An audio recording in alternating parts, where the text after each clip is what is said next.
sebelum lanjut nonton videonya, jangan lupa untuk klik tombol like and subscribe-nya. Dan jangan lupa juga nyalain notifikasinya, supaya pada saat gue upload video baru, kalian yang tahu duluan guys. Thank you guys.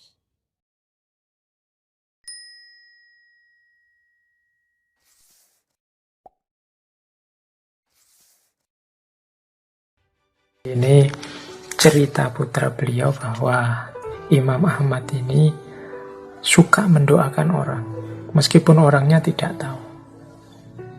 Jadi kebalikannya kita ya, kalau hari ini kita banyak sekali pamer akan mendoakan orang. Ada temannya pergi, ya saya doakan semoga selamat di jalan. Ada temannya melakukan apa, ya saya doakan.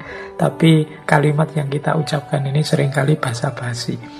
Kita tidak secara serius akan mendoakan dia. Setelah itu kan kita tidak terus setelah sholat kita doakan, ya Allah semoga teman saya yang tadi dalam perjalanan selamat. Kemungkinan kita yang tidak melakukan itu. Tapi kalau Imam Ahmad sebaliknya. Jadi beliau meskipun tidak menyebut akan mendoakan, tetap beliau semangat mendoakan orang lain dan disembunyikan. Kemudian kebiasaan lagi dari Imam Ahmad, beliau ini suka memperbanyak puasa. Jadi puasa terus menerus berpuasa, itu kebiasaan beliau. Senin Kemis Ayyamul Bid itu tidak pernah ketinggalan, 13, 14, 15. Bahkan setelah mengalami siksaan luar biasa gara-gara mihnah, ceritanya Abdullah bin Imam Ahmad ini, beliau puasa terus sampai meninggal. Nah, ini kebiasaan pribadi beliau.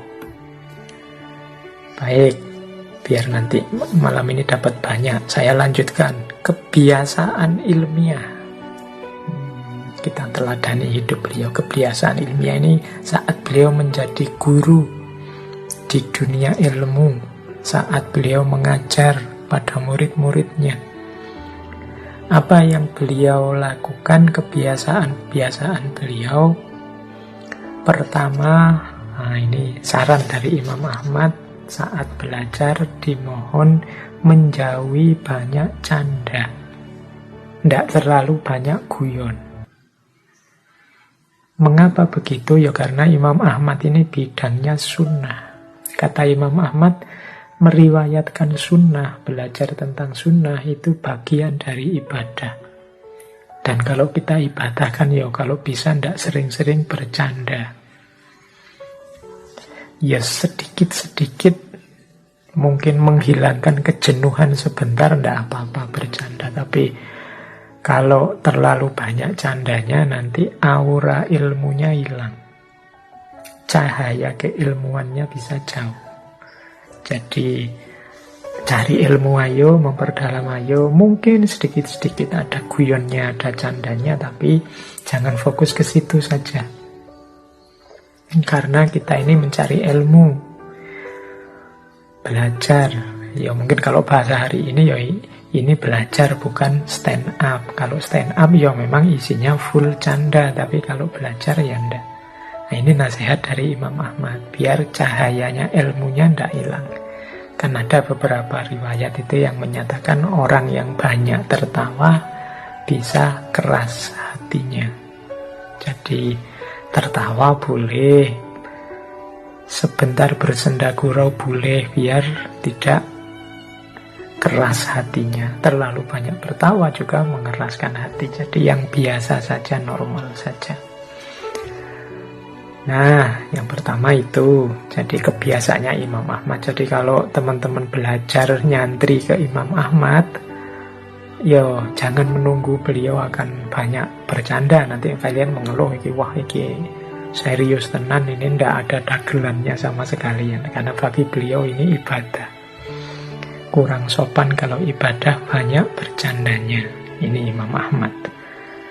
Terus beliau punya kebiasaan hanya menyampaikan hadis kalau ada orang bertanya. Kalau tidak ada yang bertanya, ya beliau diam, tidak menyampaikan apapun. Nah ini kebiasaan ilmiah Jadi beliau tidak mengobrol hadis, tidak mengobrol ilmu, apalagi pamer. Kalau ada orang tanya, dijawab hadisnya ini, referensinya ini. Tapi kalau tidak ada orang tanya, ya sudah, beliau karena seperti kata-katanya Imam Ghazali di Mishkatul Anwar itu. Ini Imam Ghazali ya, yang kemarin minggu lalu saya sering selip ngomong Imam Ghazali padahal maksudnya Imam Syafi'i. Kalau ini Imam Ghazali beneran. Jadi kata Imam Ghazali, memberi ilmu pada orang-orang yang tidak butuh, yang mengabaikan ilmu, itu seperti menelantarkan ilmu.